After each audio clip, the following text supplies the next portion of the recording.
यदि विरोध में एक उतरेगा तो हम 10 उतरेंगे, और यदि वे विरोध में 10 उतरेंगे तो हम पक्ष में 100 उतरेंगे। यदि वो विरोध में 100 उतरेंगे तो हम पक्ष में 1000 उतरेंगे, और वो विरोध में 1000 उतरेंगे तो हम पक्ष में, और वो विरोध में 1 लाख उतरेंगे तो हम, और वो 10 लाख उतरेंगे तो हम। और वो अन्य, वो उस मजहब के वो ग्रंथ, अन्य धर्मों के प्रति, अन्य पंथ और संप्रदायों के प्रति क्या क्या आदेश करते हैं, वो भी खुले मन से, मन की बात में खुले मन से देश के प्रधानमंत्री को रखनी चाहिए। संविधान के रचयिता कौन थे? बाबा साहब भीमराव अंबेडकर। और देश में नारा क्या चल रहा है? जय भीम। और हमारा नारा क्या? जय भीम, जय भीम, जय भीम, जय भीम, जय भीम। भारत माता की, भारत माता की, भारत माता की। बड़ा हर्ष का विषय है कि 2 दिन पहले वो संसद, जो संसद संविधान से चलती है, और जिस संसद में उसी संविधान से चलाने वाले लोग, वो सांसद उसी संसद में बैठकर उसी संविधान की 75 सालों से जो धज्जियां उड़ाते रहे, उसी कानून से संबंधित एक बिल आया, एक बिल आया, उस लॉ से संबंधित, उस संहिता से संबंधित एक बिल आया, और उस बिल के पक्ष में 63 वोट पड़े। 63 लोगों ने मतदान किया, 23 लोगों ने उसके विरोध में मतदान किया। विरोध करने वाले राजनीतिक दलों के प्रतिनिधि को ईश्वर सद्बुद्धि दे, और जिन्हें परमात्मा ने सद्बुद्धि दी, जो इस देश को समझते हैं, जो इस देश के मानस को समझते हैं, जो इस देश की जनता से जुड़े हुए लोग हैं, जो इस देश की समस्याओं को समझ रहे हैं, जो इस देश की समस्याओं के समाधान के ऊपर काम कर रहे हैं, उन सभी लोगों ने इस बिल के पक्ष में मतदान किया। वे भूरी भूरी प्रशंसा के पात्र हैं। ईश्वर उन्हें दीर्घायु दे, अच्छा स्वास्थ्य दे। जिस दिन इस बिल से संबंधित एक कमीशन बनाने की बात हुई, एक बिल आया, तो 3:30 बजे तक मैं ट्विटर पर चीजों को समझने की कोशिश कर रहा था। मैं देख रहा था कि किस तरीके से एक पूरा गैंग सक्रिय है, वो इस तरह की बातें ट्विटर पर रख रहा है। ये कानून यदि बाबा साहब अंबेडकर ने संविधान के रचना के समय यदि रख दिया होता, तो नरेंद्र मोदी 6ठी 7वीं संतान वे पैदा ना हुए होते, फलाना पैदा ना हुआ होता, ढिमकाना पैदा ना हुआ होता। और कुछ लोगों की मैंने स्टेटमेंट्स देखी, जिनका कहना यह था कि हिंदू भी अपनी बहनों से शादी कर लें, यदि वे चाहते हैं। इस तरह की कोई स्टेटमेंट थी एक राजनीतिक दल की। मैं जानता हूं उनके ब्लड में क्या है, मैं जानता हूं कि उनकी बुद्धि किस दिशा में काम करती है, मैं जानता हूं उनकी राजनीतिक पार्टी का लक्ष्य क्या है।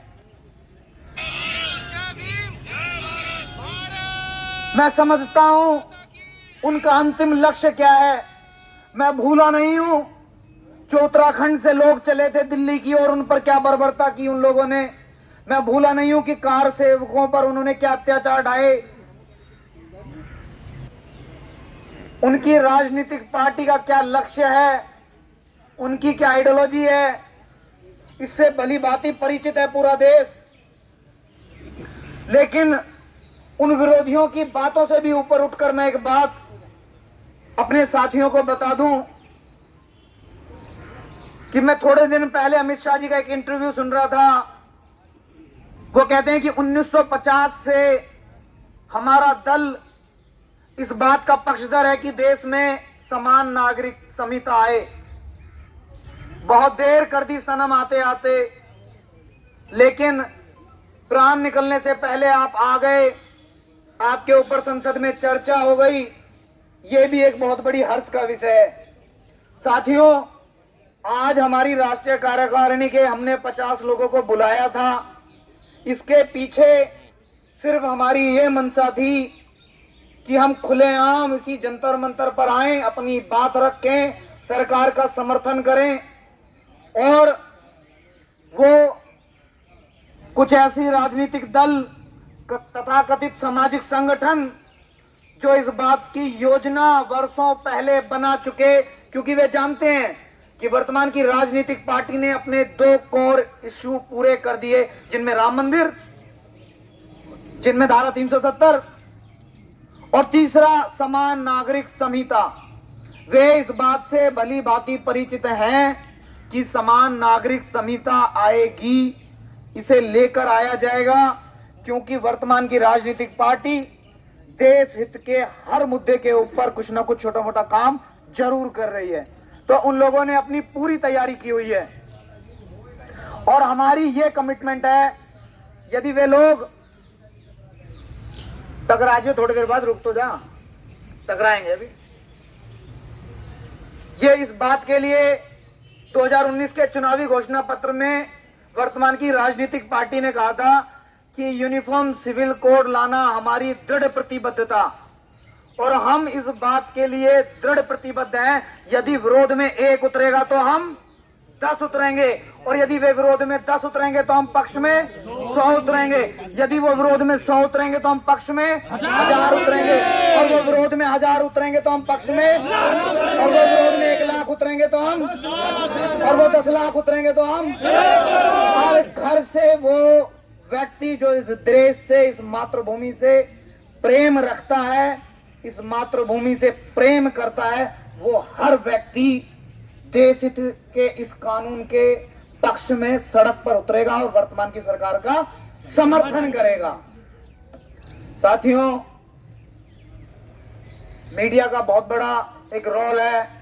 बहुत सारे नेता, बहुत सारे राजनीतिक दल, 1 करोड़ से ज्यादा इस देश में साधु, सन्यासी, आश्रम वाले, कथावाचक बहुत सारे लोग हैं। मैं बता दूं उन्हें कि ये मठ और मठाधीश, ये जगत गुरु, ये पाकिस्तान में भी थे जब बट विभाजन हो गया, ये बांग्लादेश में भी थे, लेकिन थे। मैं इन जगत गुरुओं को बता दूं, ना तो आप इस समाज को बचा पाएंगे, ना तो आप इस संस्कृति को बचा पाएंगे, और ना आज के लच्छेदार भाषण देने वाले नेता। क्योंकि देश योजनाओं से चलता है, देश कानून से चलता है, और कानून वही है जो अंग्रेजों ने बनाए, कानून वही है जो कांग्रेस ने बनाए, और आज भी कानून वही है जो इन दोनों ने बनाए। तो बदला कुछ नहीं है। 10 साल बाद जब कट्टरवाद से कोई बचाने आएगा, इस जिहाद से बचाने कोई आएगा, इस उन्मादी भीड़ से यदि कोई बचाने आएगा, तो आज का कोई अच्छा नेता बचाने नहीं आएगा, लेकिन आज का बना हुआ अच्छा कानून हमें बचाने 100% आएगा। और हम इतने भोले भाले लोग हैं, हम इतने शांति के पक्षधर लोग हैं कि हम आज भी खुले मन से कानून की मांग कर रहे हैं। किसकी मांग कर रहे हैं? कानून। और वे सभी कानून जो देश हित में हैं।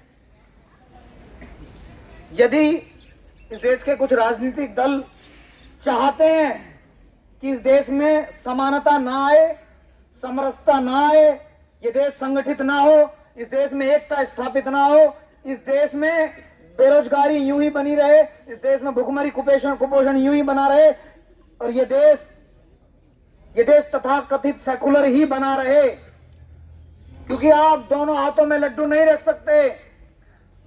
आप सिविल में शरीयत चाहते हैं, और आप अपने वोट बैंक को पक्का करने के लिए, राजनीतिक सत्ता में बने रहने के लिए आप उनकी गलत मांग के पक्षधर बने हुए हैं। और यदि आप शरीयत के पक्षधर हैं तो आप क्रिमिनल लॉ में आईपीसी हटा दें और वहां भी शरीयत लागू कर दें, और शरीयत के अनुसार जो दंड होगा वो दंड मन की बात में देश के प्रधानमंत्री पूरे देश को बताएं। और वो शास्त्र जिनसे ये सिविल कानून चला रहे हैं, जबरन चला रहे हैं, वो उस मजहब के वो ग्रंथ अन्य धर्मों के प्रति, अन्य पंथ और संप्रदायों के प्रति क्या क्या आदेश करते हैं, वो भी खुले मन से, मन की बात में खुले मन से देश के प्रधानमंत्री को रखनी चाहिए। ये जो रहस्यमयी मानसिक गुलामी है, जिस रहस्यमयी मानसिक गुलामी में 75 साल से हमारे लोगों को इन लोगों ने रखा, कोई टीवी नेटवर्क इतना प्रबल नहीं था, कोई इतनी बड़ी जागरूकता नहीं थी। ये जो इन काले कानूनों की रहस्यमयी मानसिक गुलामी है, आप मुझे सांप्रदायिक कह सकते हैं क्योंकि मैं बाबा साहब अंबेडकर का अनुयायी हूं, आप मुझे सांप्रदायिक कह सकते हैं क्योंकि मैं डॉक्टर राम मनोहर लोहिया का अनुयायी हूं, आप मुझे सांप्रदायिक कह सकते हैं क्योंकि मैं संविधान सभा का अनुयायी हूं, मैं इस देश के संविधान को मानता हूं। यदि वे संविधान सभा को या संविधान सभा के लोग या इस संविधान के रचयिता सांप्रदायिक थे तो मैं भी सांप्रदायिक हूं, या अटल बिहारी वाजपेयी भी सांप्रदायिक थे तो मैं भी सांप्रदायिक हूं, क्योंकि ये सभी लोग, ये सभी महापुरुष देश के हित में सोचते थे और इन सभी ने यूनिफॉर्म सिविल कोड के मांग की, इसके लिए लड़े, इसके पक्षधर थे। बहुत सारे लोग ये कहते हैं कि इस देश की शांति भंग हो जाएगी। पूरे वर्ल्ड में यूनिफॉर्म एजुकेशन है, यूनिफॉर्म सिविल कोड है, क्या किसी देश की शांति भंग हुई? नहीं। क्या किसी देश की शांति भंग हुई? नहीं हुई। क्या एक संविधान के अनुसार पूरे देश में या देश के प्रत्येक नागरिक को एक संविधान से न्याय मिले, इससे शांति भंग हो सकती है क्या? नहीं हो सकती। इससे एकता बढ़ेगी, इससे देश अखंडित होगा। ये जो खंड खंड में विभाजन करने के नारे और ऐसी शक्तियां सक्रिय रूप से देश में काम कर रही हैं, उनके मुंह पर ये तमाचा मारने का काम करेगा कानून? बिल्कुल करेगा। आप सभी इसके पक्षधर हैं। और यदि सरकार सिविल कोड लागू नहीं करती तो हम सड़क पे उतरेंगे। और सरकार 2023 नवंबर संविधान दिवस के दिन, 1 वर्ष का पूरा समय है, हम यहाँ राजघाट से पदयात्रा करने आए थे संसद तक, हमें रोक लिया गया, हमें पूरे दिन थाने में नजरबंद करके रखा। उसी थाने से, राजेंद्र नगर थाने से हम लोगों ने घोषणा की थी, यदि संविधान दिवस तक हमारी मांगे पूरी नहीं होती तो हमारी टीम अनिश्चितकालीन आंदोलन करेगी और इससे कम हमें कुछ भी नहीं चाहिए। जो काले कानून कांग्रेस ने बनाए, कुछ काले कानूनों में संशोधित करके सुपर पावर दे दी, ऐसे सभी काले कानूनों के निरस्तीकरण की, उन्हें समाप्त करने की मांग हमारी टीम कर रही है। हम यहां खुले मन से घोषणा कर रहे हैं कि हमारी टीम यूनिफॉर्म सिविल कोड के लिए 3 चरण अपने आंदोलन के पूरे कर चुकी है। चौथे चरण में आप देख रहे होंगे हमारी टीम 10 मिलियन सिग्नेचर का कैंपेन पूरे देश में चला रही है। हम यूनिफॉर्म सिविल कोड के लिए 1 करोड़ देशभक्तों के हस्ताक्षर लेकर बहुत जल्द देश के प्रधानमंत्री, देश के गृह मंत्री से मिलेंगे।